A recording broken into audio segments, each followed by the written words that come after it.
Oke, assalamualaikum warahmatullahi wabarakatuh. Teman-teman petani muda, petani milenial, kali ini kita akan membahas tentang di mana agar padi Inpari 32 tidak roboh. Ini tanaman saya ini Inpari 32. Alhamdulillah padi ini tidak roboh teman-teman. Semuanya sekarang ini sudah hampir panen. Kemungkinan H-15 ini bakal panen. Jadi saya akan membahas tentang agar padi Inpari 32 tidak roboh. Setiap petani tentunya ingin tanaman padinya itu dapat tumbuh subur dan panen dengan baik. Namun, ada kalanya tanaman padi juga mengalami berbagai kendala seperti teman-teman bilang di kolom komentar tentang tanaman padi Inpari 32 yang mudah roboh akibat berbagai hal. Jika tanaman padi di lahan petani roboh, ini tentunya akan membuat padi jadi gagal panen gitu. Sehingga kerugian akan menjadi petaka yang harus dihadapi. Di daerah saya ini semuanya itu nanam padi Inpari 32. Ada yang Sintanur juga. Tetapi mayoritas di daerah ini tidak ada namanya, tapi ada sebagian yang roboh gitu, tapi tidak semua gitu.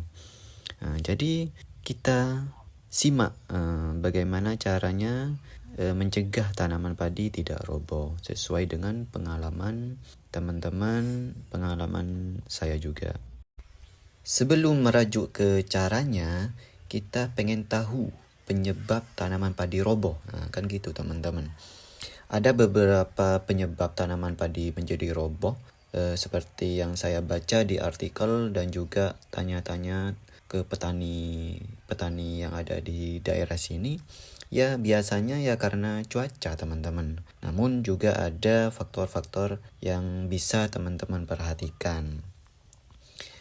Penyebab tanaman padi roboh itu ya satu mungkin dari cuaca, angin kencang, hujan deras itu. Dan juga faktor lainnya seperti varietas benihnya dan juga terlalu banyak memberi pupuk nitrogen atau dari hama-hama penyakit di tanaman padi itu sendiri teman-teman. Sebelum itu kita bahas di video selanjutnya tentang penyebab tanaman padi roboh ya. Sekarang kita bagaimana cara mencegah tanaman padi tidak roboh.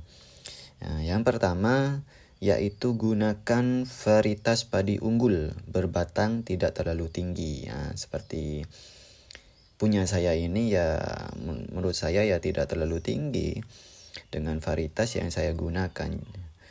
Jadi menggunakan varietas padi yang batangnya tidak terlalu tinggi, maka tanaman padi teman-teman tidak akan mudah roboh gitu jika terkena angin ataupun hujan. Jadi memilih bibit semacam ini menjadi penting saat memulai penanaman teman-teman. Jadi varietas atau benih varietas padi dari Inpari itu kan banyak. Teman-teman pilih yang kualitas baik, standar SNI gitu, standar nasional Indonesia ada.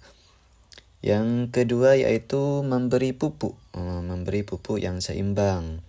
Kalau tanaman saya ini menggunakan pupuk urea dan juga Posca subsidi teman-teman, itu dicampur, alhamdulillah ya tidak roboh seperti ini. Memberi pupuk itu tentu akan menjadikan tanaman menjadi lebih subur dan hijau teman-teman. Namun jika penggunanya berlebihan, tanaman padi yang tumbuh terlalu subur dan cepat akan lebih rawan. Rawan apa? Rawan roboh dibandingkan dengan tanaman padi yang diberi pupuk dengan seimbang antara penggunaan nitrogennya dan juga bahan lainnya gitu. Jadi itu tuh masalah pemberian pupuk ya. Mungkin yang ketiga yaitu perhatikan hama dan juga penyakit, teman-teman. Hama dan juga penyakit ini menjadi musuh utama tanaman padi yang membuat padi menjadi lebih lemah dan mudah roboh gitu. Sebaiknya pencegah hama dan penyakit dilakukan sejak penanaman awal sehingga tanaman akan lebih siap dan kokoh saat tumbuh gitu. Jadi itu caranya. Yang pertama yaitu pemilihan bibit atau benih ya teman-teman. Yang kedua yaitu pemberian pupuk yang harus dimaksimalkan atau harus diseimbangkan. Yang ketiga yaitu perhatian terhadap hama dan juga penyakit. Jadi itu teman-teman, agar tanaman padi teman-teman kuat sejak awal. Tanaman yang kuat akan menghasilkan produksi panen yang melimpah dan juga baik teman-teman. Tetap semangat bertani. Itu pesan saya, tetap semangat bertani untuk kemajuan Indonesia lebih baik ke depannya. Oke, itu saja. Kita tunggu di video selanjutnya mengenai penyebab tanaman padi itu roboh, teman-teman. Kita akan bahas lebih lanjut. Oke, terima kasih. Wassalamualaikum warahmatullahi wabarakatuh.